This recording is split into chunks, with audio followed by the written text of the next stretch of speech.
What's going on, guys? Today I have a quick video about filters. I just want to show you a couple cool tricks that I've been using recently to kind of get the most out of your filter, and it's pretty minuscule in kind of the whole picture of things, but I thought it might be interesting to show you guys. And yeah, so let's pretty much get into it. So let's take a look at our filter. I'm going to just go over the basics real quick. So essentially you have your frequency control. Let me turn it on first. You got your frequency control, which essentially tells you what frequency you're going to start filtering at. What's interesting to note about the frequency control is that it's the frequency that you're at, which is like 671.3 hertz right here, is actually at minus 3 dB. So it's not exactly where the filter is going to start sloping down, but it is 3 dB afterwards. I'm not sure if it changes per, depending on the plugin, but for this basic plugin here, it's minus 3 dB as shown. So, and then you have your Q control, which is similar to a normal, bell curve. And you have essentially, with this specific plugin, you have 24 dB, 18 dB, 12 dB, and 6 dB. And all this means is how fast the filter will be cutting off those frequencies. And it's 24 dB per octave. Per octave is a doubling of frequency. So if you have 500 hertz, it's going to be at minus 24 dB at 250 hertz, because 500 is the octave of 250 dB. Anyways, 250 hertz, sorry. Anyways, the things that I want to show you today is kind of cool, and it's just these little things that I've been thinking about recently. So I'm going to play you a little bit of this acoustic guitar. This is just a song that I've been working on, and I found that the acoustic guitar is going to be a really great demonstration for this specific video. My first little thing that I want to show you is essentially kind of sweeping the filter back and forth, both low pass filters and high pass filters. And what this does is essentially it gives you a better idea of the whole frequency spectrum and the frequency content of that specific instrument, and it can kind of help you moving forward. And it's just something really quick to do to give you an idea of maybe where the harmful frequencies are in that element or where the good frequencies are. So let's just do a quick sweep of this filter. I'm going to bring it up to let's say 18 dB, make it a nice steep filter. And let's listen to this guitar and sweep both high pass and low pass frequencies and kind of get an idea of the frequency content.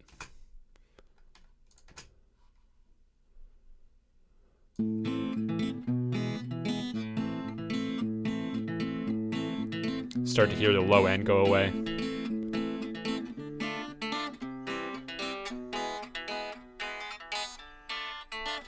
Here's some weird plucking going on there.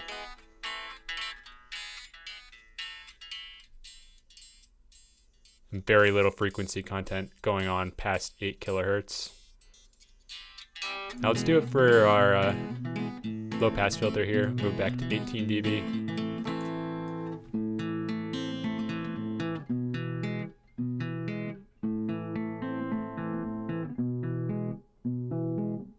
This makes it sound like a dance tune.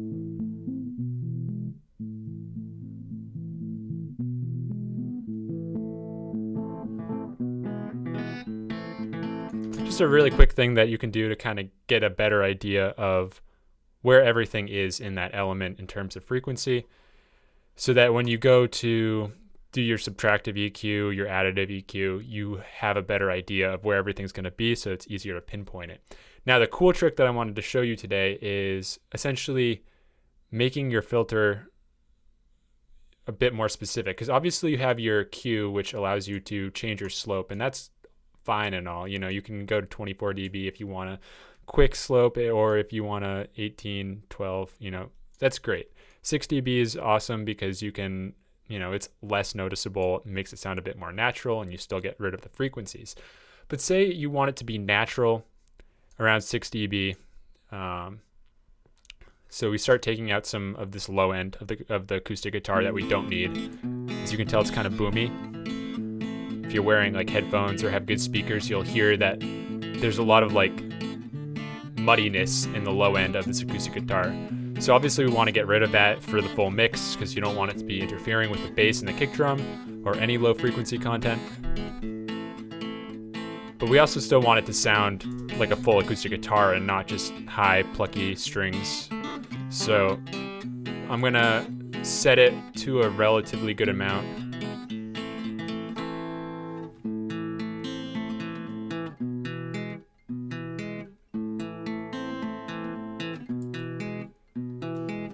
So we hit right here, around 250 at a 6 dB octave per octave slope.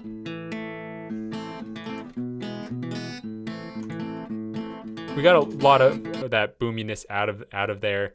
However, there's still like a little bit in there, and that's due to the 6 dB per octave slope. But say I don't really want to put it up any higher because then it starts to really affect the sound of the guitar.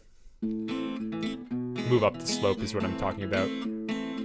Because now it starts to sound a little bit less natural. It sounds like there's actually a filter on there. So we want to keep that 6 dB up per octave. Now what we can do, and this is what I've been experimenting with recently, is taking our normal bands here and putting it into our bell curve. And what we can actually do is still take out some of these frequencies in the filter, and we can essentially sculpt our filter to the way that we want it.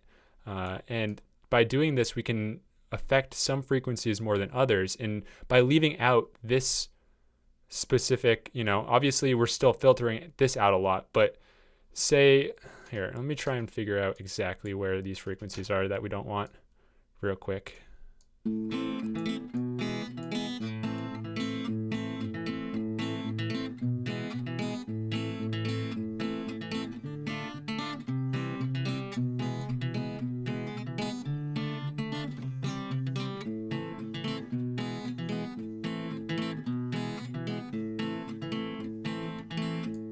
Like right there, there's a bit of like muddiness that really isn't that great, and you can tell that it's not